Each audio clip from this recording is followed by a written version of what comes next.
this week. From Spider-Man Far From Home, give it up for Samuel L. Jackson.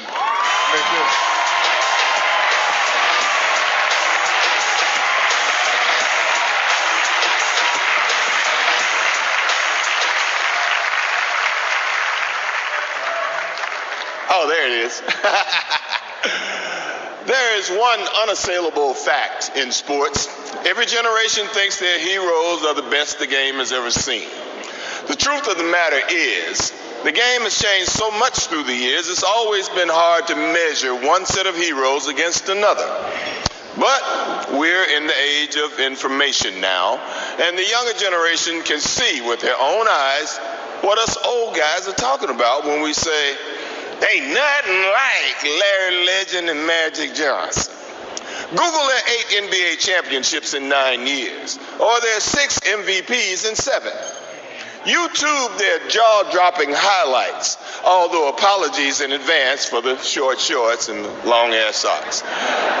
Stream the documentaries about how their parallel excellence fueled a rivalry that became an undying friendship. You can even like the Broadway play based on their beautifully complex relationship. It's all out there at your fingertips. But with all due respect to social media, you can't tell their sublime saga in 280 characters. I see a lot of young players out there who were born after Magic and Larry retired, and it's hard to explain how before these two, basketball was a sport. After, it was a religion. Yes, the game has definitely changed. There's no denying that. But let's be damn sure we never forget that these two are the guys who changed it. Bird versus Magic, Magic versus Bird. It was so intense. Along comes Magic, along comes Bird. They immediately had this tremendous competition. Larry and Magic dominated the 80s. They carried the NBA with honor. It helped elevate the NBA to another level. Everybody just get ready, sit back, and let's enjoy it.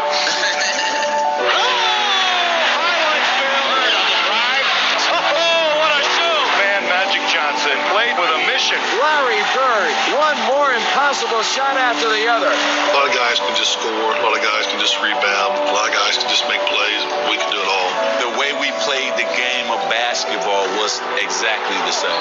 That's why we hated each other. Now that's a steal by Bird. Underneath the DJ. We would do anything to win. Johnson over Parrish. He hits it.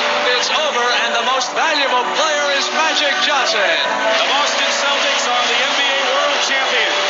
I'm really proud to receive this award. Once you're considered the best, you want to stay there. Larry Bird at the buzzer. Three-pointer. Yes! Oh, my! You just can't orchestrate it better than that.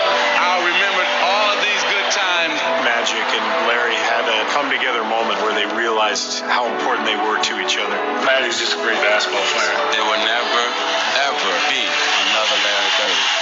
Magic and Bird, the greatest rivalry in sports history.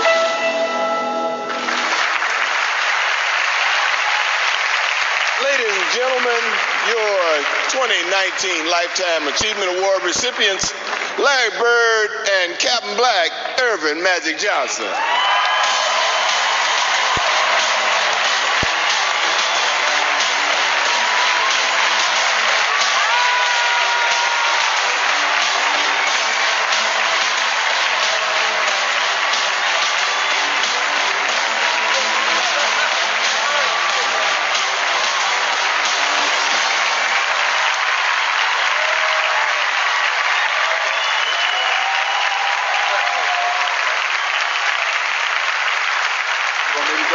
He's all right.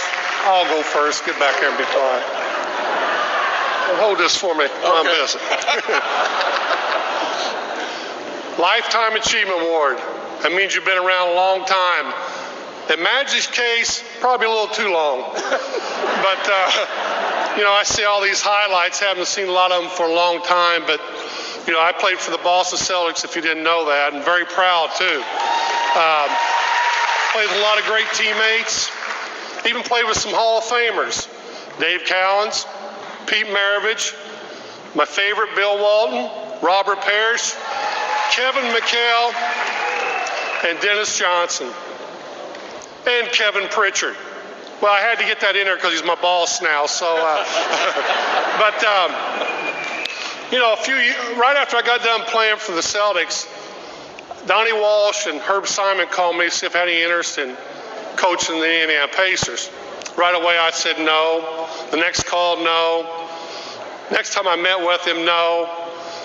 So I called my friend Rick Carlisle. I said, you ain't going to believe this. They're trying to get me coach the Indiana Pacers. He goes, don't do it. Stay away from it. Find some other hobby to do. I go, okay, I'll never do that. Well, guess what? I did it.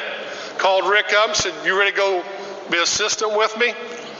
He looked at me and said, I can't believe you're doing this. I said, hey, if it turns out bad, at least we can hang around with Reggie Miller for 3 years. So we did it. We had some success. And the only reason we had success, I believe, is just because they were great players. They played together. They cared.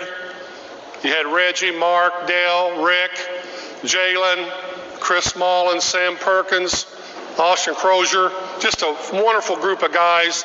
And even one year we got to the finals, they ran into Shaq and Kobe, which was, a little tough at the time, especially when they were young. Then I had an opportunity to go in the front office for a number of years and absolutely enjoyed it, being back at home in Indiana. The one thing that I see happens often is you see these old broken down NBA players talking about their area and how great they were back then, and the players today are not as good as they were back then.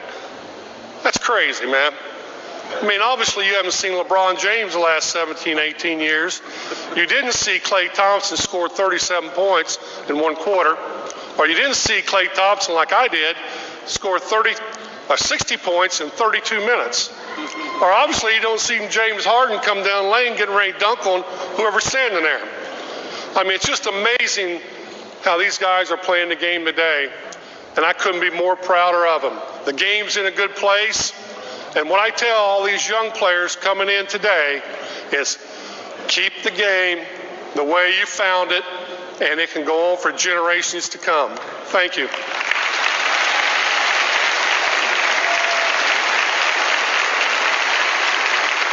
First of all, God is so good.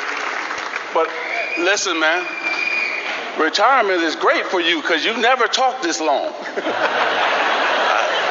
So I want to thank Dr. Jerry Buss, the late great Dr. Jerry Buss, for drafting me way back in the day. His beautiful daughter now running the Lakers, Jeannie. But let me just also thank Kareem Abdul-Jabbar. He was on this stage earlier, made my life so easy. One of my other former players that I played with, Jamal Wilkes, is here as well, Hall of Famer.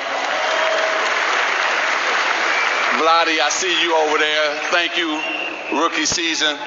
Larry, I got to tell you a quick story about Jamal. It was my rookie season, and I threw a pass down the lane, and Jamal wasn't looking, and it went out of bounds, and the coach said, damn it, rookie, you can't make that pass. So I said, okay. So next time, Doc, we came down again, the same play. Jamal wasn't looking, so I hit him right in the head.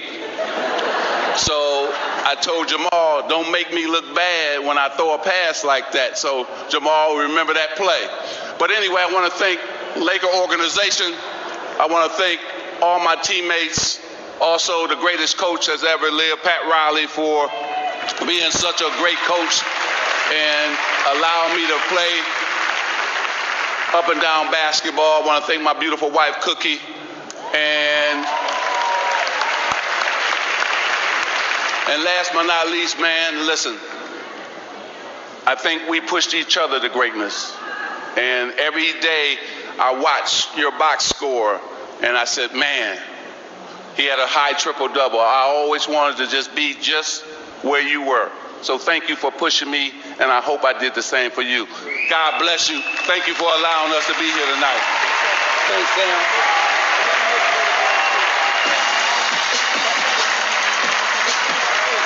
There is only one trophy left. Who takes home